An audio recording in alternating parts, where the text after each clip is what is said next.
Orang yang beriman itu, beriman tidak kalian? Beriman. Apa arti iman? Apa arti iman? Iman itu percaya. Iman itu percaya. Percaya kepada siapa? Percaya kepada Allah. Berapa rukun iman? Berapa rukun iman? 6. Rukun iman 6. Orang yang beriman itu harus hafal yang namanya rukun iman. Di antara rukun iman itu percaya kepada Allah. Ya, percaya tidak kalian kepada Allah? Percaya. Maka orang yang beriman itu harus percaya. Percaya kepada Allah dan percaya kepada hari akhir. Di akhirat, kalau di dunia ini, ya, dunia ini cuma tempat sementara. Yang kita kerjakan mengaji, sholat duha, puasa, itu nanti kita dapatkan ketika kita menghadap Allah. Makanya di akhirat itu cuma hanya ada 2 tempat. Pertama surga, yang kedua neraka. Surga bagi orang yang baik.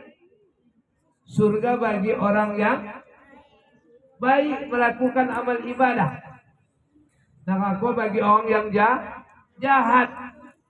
Makanya jangan jahat-jahat nanti masuk neraka.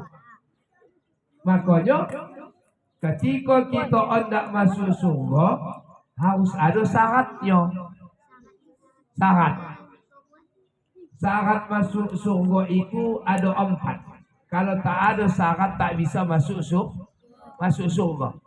Sama dengan kamu hendak berangkat kau Rahman ke Medan. Ada sudah di Medan Rahman? Ada sudah di Medan? Ada. Hendak naik kereta api kau bisa kau berangkat naik kereta api? Tak bisa kalau tak ada tiket. Kalau ada tiket baru bisa naik kereta api. Makanya hendak masuk surga pun harus ada syaratnya. Apa syaratnya? Yang pertama harus kita tanamkan itu namanya iman dan amal soleh. Iman itu menjalankan segala apa yang diperintahkan Allah, dibenarkan dalam hati, diucapkan dengan lisan dan dilaksanakan dengan perbuatan. Macam kamu inilah. Kamu beriman melaksanakan sholat sunnah duha. Ya. Dan itu baca Quran. Inilah amal soleh.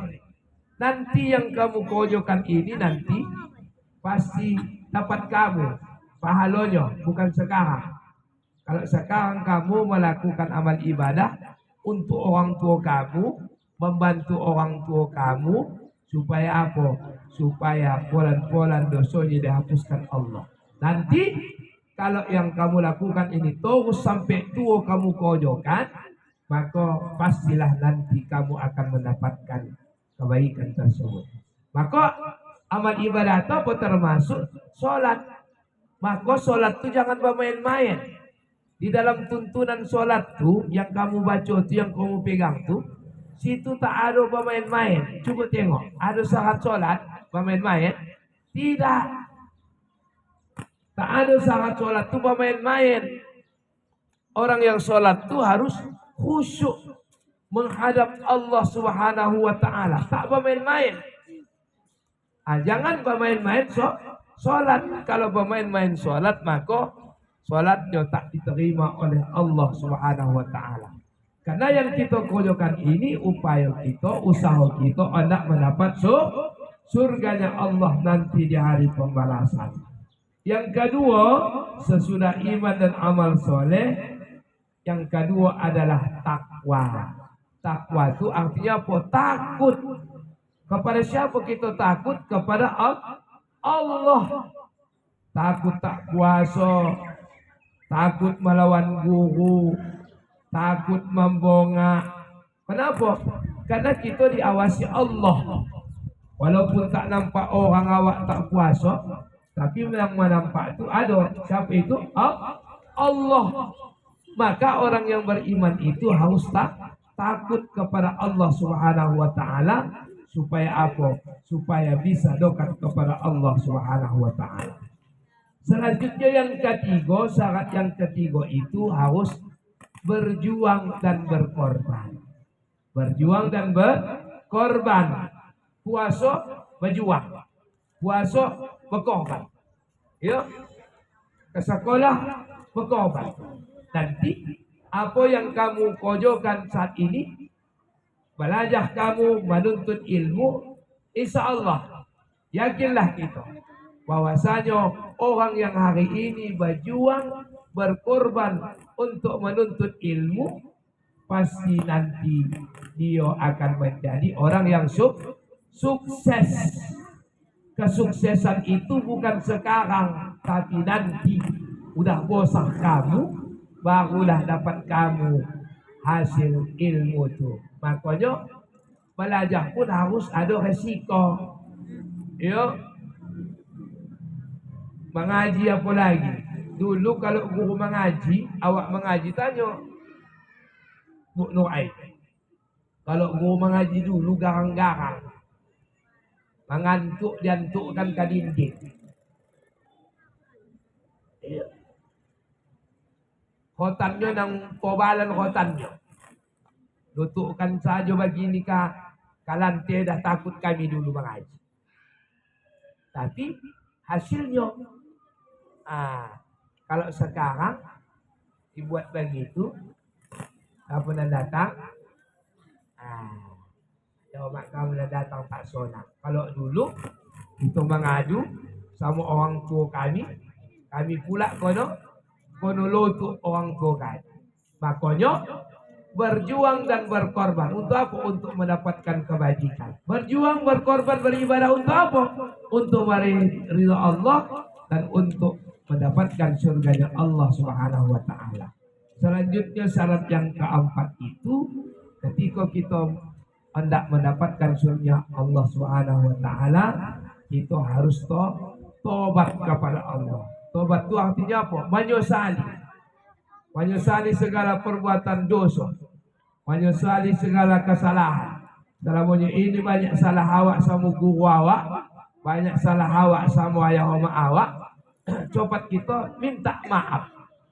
Minta maaf kepada orang tua. Biar apa? Biar ridho Allah terhadap hidup kita. Minta maaf kepada guru-guru kita.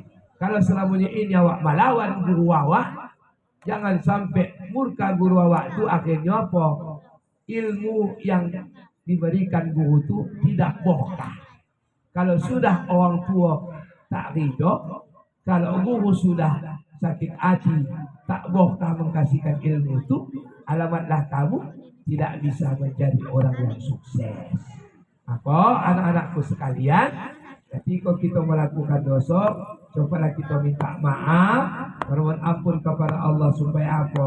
Supaya dosa-dosa kita diampuni oleh Allah Subhanahu wa taala. Mudah-mudahan insyaallah kita nanti di hari pembalasan di dalam surga bersama-sama masuk ke dalam surganya Allah Subhanahu wa taala. Amin ya rabbal alamin. Akhirul kalam billahi taufiq wal hidayah.